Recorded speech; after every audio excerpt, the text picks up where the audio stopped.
Chapter 5. Parmenides. The Greeks were not addicted to moderation, either in their theories or in their practice.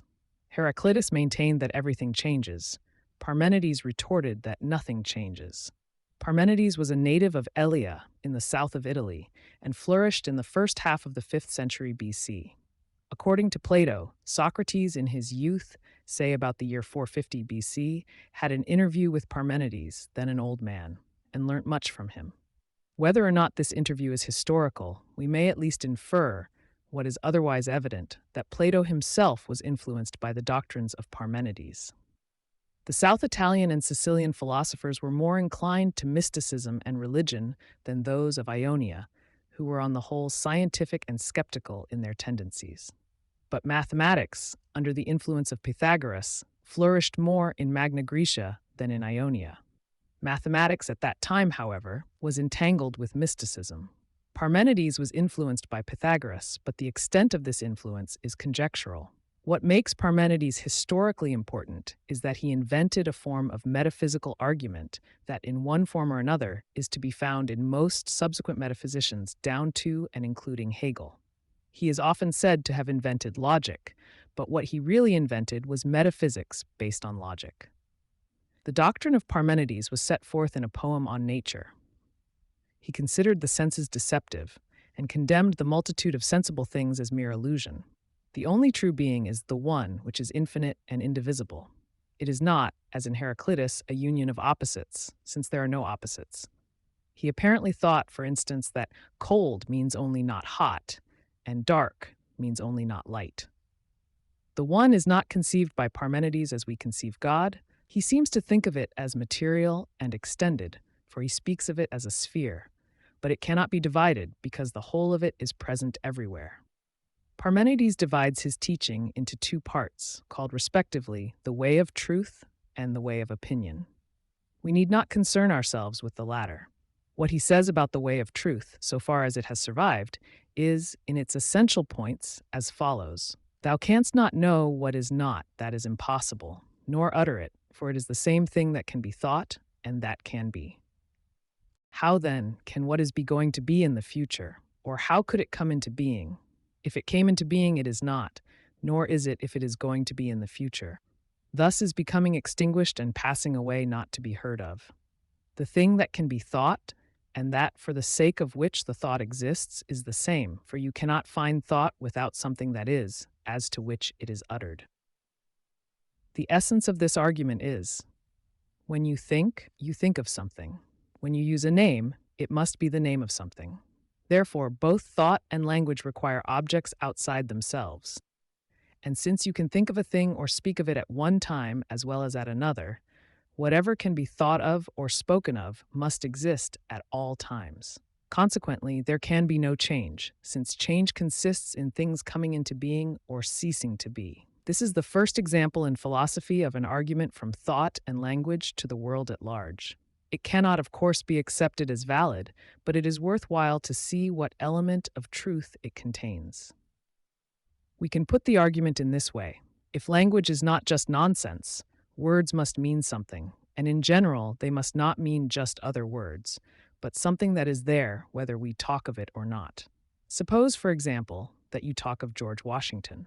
Unless there were a historical person who had that name, the name, it would seem, would be meaningless, and sentences containing the name would be nonsense. Parmenides maintains that not only must George Washington have existed in the past, but in some sense he must still exist, since we can still use his name significantly. This seems obviously untrue, but how are we to get round the argument? Let us take an imaginary person, say Hamlet.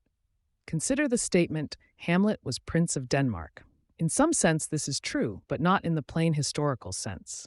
The true statement is, Shakespeare says that Hamlet was Prince of Denmark, or, more explicitly, Shakespeare says there was a Prince of Denmark called Hamlet. Here, there is no longer anything imaginary. Shakespeare and Denmark and the noise Hamlet are all real, but the noise Hamlet is not really a name, since nobody is really called Hamlet. If you say Hamlet is the name of an imaginary person, that is not strictly correct. You ought to say, it is imagined that Hamlet is the name of a real person. Hamlet is an imagined individual. Unicorns are an imagined species. Some sentences in which the word unicorn occurs are true, and some are false, but in each case not directly. Consider, a unicorn has one horn and a cow has two horns. To prove the latter, you have to look at a cow. It is not enough to say that in some book cows are said to have two horns. But the evidence that unicorns have one horn is only to be found in books. And in fact, the correct statement is, certain books assert that there are animals with one horn called unicorns. All statements about unicorns are really about the word unicorn, just as all statements about Hamlet are really about the word Hamlet. But it is obvious that, in most cases, we are not speaking of words, but of what the words mean. And this brings us back to the argument of Parmenides, that if a word can be used significantly, it must mean something, not nothing, and therefore what the word means must in some sense exist. What, then, are we to say about George Washington? It seems we have only two alternatives. One is to say that he still exists. The other is to say that when we use the words George Washington, we are not really speaking of the man who bore that name. Either seems a paradox, but the latter is less of a paradox, and I shall try to show a sense in which it is true. Parmenides assumes that words have a constant meaning. This is really the basis of his argument, which he supposes unquestionable. But although the dictionary or the encyclopedia gives what may be called the official and socially sanctioned meaning of a word, no two people who use the same word have just the same thought in their minds. George Washington himself could use his name and the word I as synonyms. He could perceive his own thoughts and the movements of his body, and could therefore use his name with a fuller meaning than was possible for anyone else. His friends, when in his presence, could perceive the movements of his body and could divine his thoughts. To them, the name George Washington still denoted something concrete in their own experience. After his death, they had to substitute memories for perceptions, which involved a change in the mental processes taking place when they used his name. For us, who never knew him, the mental processes are again different. We may think of his picture and say to ourselves, yes, that man. We may think, the first president of the United States. If we are very ignorant, he may be to us merely the man who was called George Washington. Whatever the name suggests to us, it must be not the man himself, since we never knew him, but something now present to sense or memory or thought. This shows the fallacy of the argument of Parmenides. This perpetual change in the meanings of words is concealed by the fact that, in general, the change makes no difference to the truth or falsehood of the propositions in which the words occur. If you take any true sentence in which the name George Washington occurs, it will, as a rule, remain true if you substitute the phrase, the first president of the United States. There are exceptions to this rule. Before Washington's election, a man might say, I hope George Washington will be the first president of the United States. But he would not say, I hope the first president of the United States will be the first president of the United States, unless he had an unusual passion for the law of identity. But it is easy to make a rule for excluding these exceptional cases, and in those that remain, you may substitute for George Washington any descriptive phrase that applies to him alone. And it is only by means of such phrases that we know what we know about him. Parmenides contends that, since we can now know what is commonly regarded as past, it cannot really be past, but must, in some sense, exist now. Hence, he infers that there is no such thing as change. What we have been saying about George Washington meets this argument. It may be said, in a sense, that we have no knowledge of the past. When you recollect, the recollection occurs now and is not identical with the event recollected. But the recollection affords a description of the past event, and for most practical purposes, it is unnecessary to distinguish between the description and what it describes. This whole argument shows how easy it is to draw metaphysical conclusions from language, and how the only way to avoid fallacious arguments of this kind is to push the logical and psychological study of language further than has been done by most metaphysicians.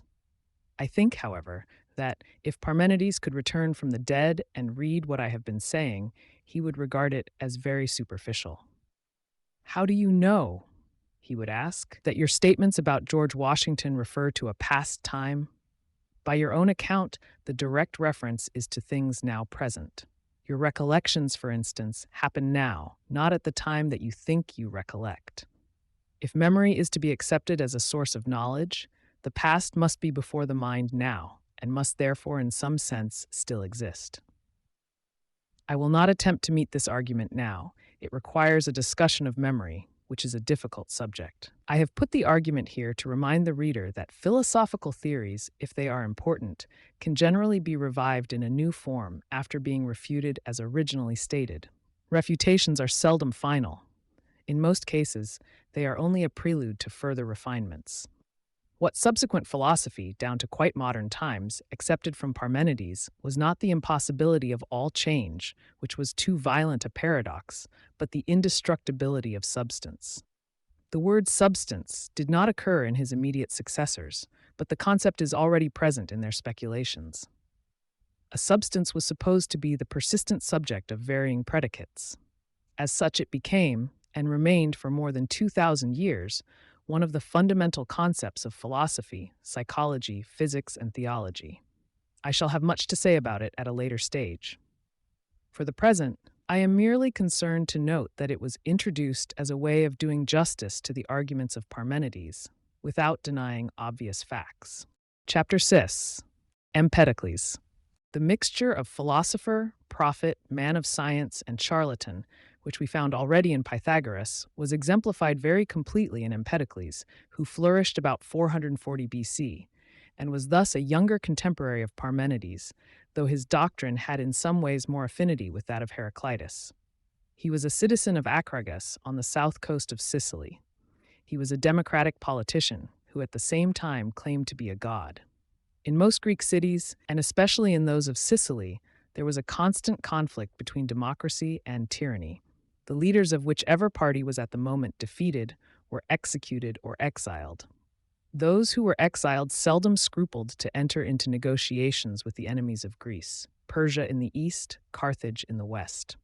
Empedocles, in due course, was banished, but he appears, after his banishment, to have preferred the career of a sage to that of an intriguing refugee.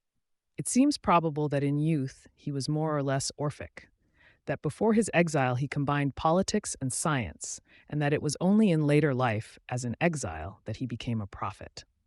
Legend had much to say about Empedocles. He was supposed to have worked miracles, or what seemed such, sometimes by magic, sometimes by means of his scientific knowledge. He could control the winds, we are told. He restored to life a woman who had seemed dead for 30 days. Finally, it is said, he died by leaping into the crater of Etna to prove that he was a god. In the words of the poet, great Empedocles, that ardent soul, leapt into Etna and was roasted whole. Matthew Arnold wrote a poem on this subject, but although one of his worst, it does not contain the above couplet. Like Parmenides, Empedocles wrote in verse. Lucretius, who was influenced by him, praised him highly as a poet, but on this subject opinions were divided. Since only fragments of his writings have survived, his poetic merit must remain in doubt. It is necessary to deal separately with his science and his religion, as they are not consistent with each other. I shall consider first his science, then his philosophy, and finally his religion. His most important contribution to science was his discovery of air as a separate substance. This he proved by the observation that when a bucket or any similar vessel is put upside down into water, the water does not enter into the bucket. He says, when a girl, playing with a water clock of shining brass, puts the orifice of the pipe upon her comely hand and dips the water clock into the yielding mass of silvery water, the stream does not then flow into the vessel, but the bulk of the air inside, pressing upon the close-packed perforations, keeps it out till she uncovers the compressed stream, but then air escapes and an equal volume of water runs in. There were periods when love was in the ascendant, and others when strife was the stronger. There had been a golden age when love was completely victorious. In that age, men worshipped only the Cyprian Aphrodite. The changes in the world are not governed by any purpose, but only by chance and necessity. There is a cycle. When the elements have been thoroughly mixed by love, strife gradually sorts them out again. When strife has separated them, love gradually reunites them. Thus, every compound substance is temporary, only the elements, together with love and strife, are everlasting. There is a similarity to Heraclitus, but a softening, since it is not strife alone, but strife and love together that produce change. Plato couples Heraclitus and Empedocles in the Sophist, 242. There are Ionian and in more recent times Sicilian muses who have arrived at the conclusion that to unite the two principles, of the one and the many, is safer, and to say that being is one and many, and that these are held together by enmity and friendship, ever parting, ever meeting, as the severer muses assert, while the gentler ones do not insist on the perpetual strife and peace, but admit a relaxation and alternation of them. Peace and unity sometimes prevailing under the sway of Aphrodite, and then again plurality and war, by reason of a principle of strife. Empedocles held that the material world is a sphere, that in the golden age strife was outside and love inside. Then gradually strife entered and love was expelled, until at the worst strife will be wholly within and love wholly without the sphere. Then, though for what reason is not clear, an opposite movement begins, until the golden age returns, but not forever. The whole cycle is then repeated. One might have supposed that either extreme could be stable, but that is not the view of Empedocles. He wished to explain motion while taking account of the arguments of Parmenides, and he had no wish to arrive at any stage at an unchanging universe. The views of Empedocles on religion are, in the main, Pythagorean. In a fragment which, in all likelihood, refers to Pythagoras, he says, "There was among them a man of rare knowledge, most skilled in all manner of wise works, a man who had won the utmost wealth of wisdom. For whensoever he strained with all his mind, he easily saw everything of all the things that are, in 20 lifetimes of men."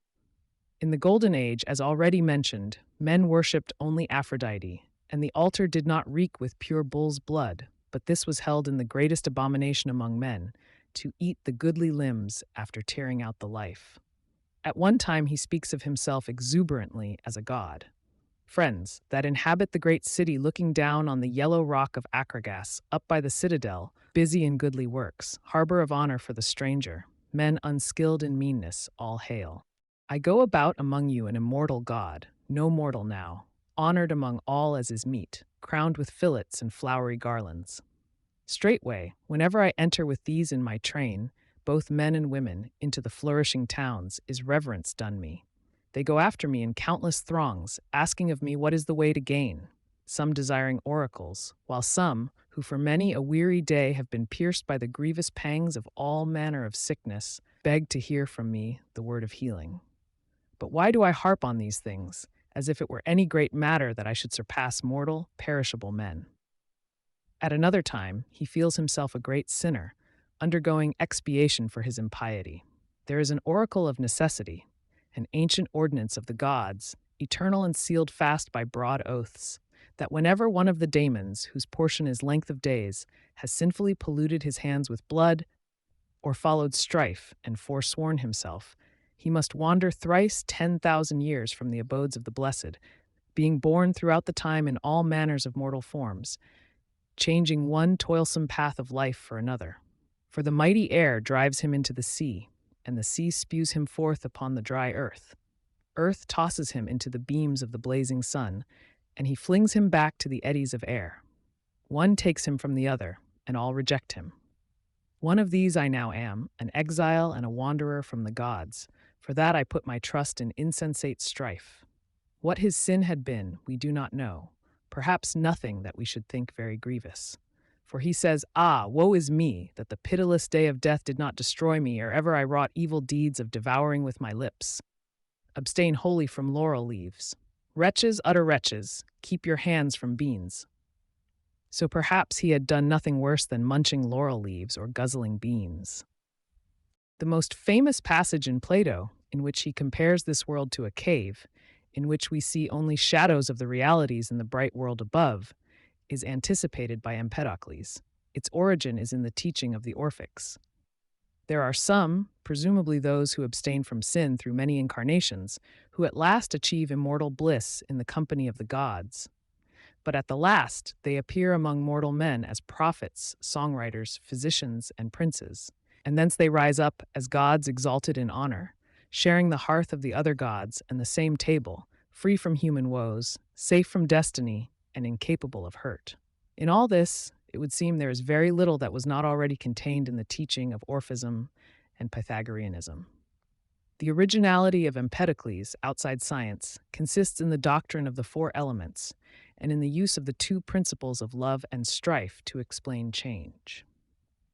He rejected monism and regarded the course of nature as regulated by chance and necessity rather than by purpose.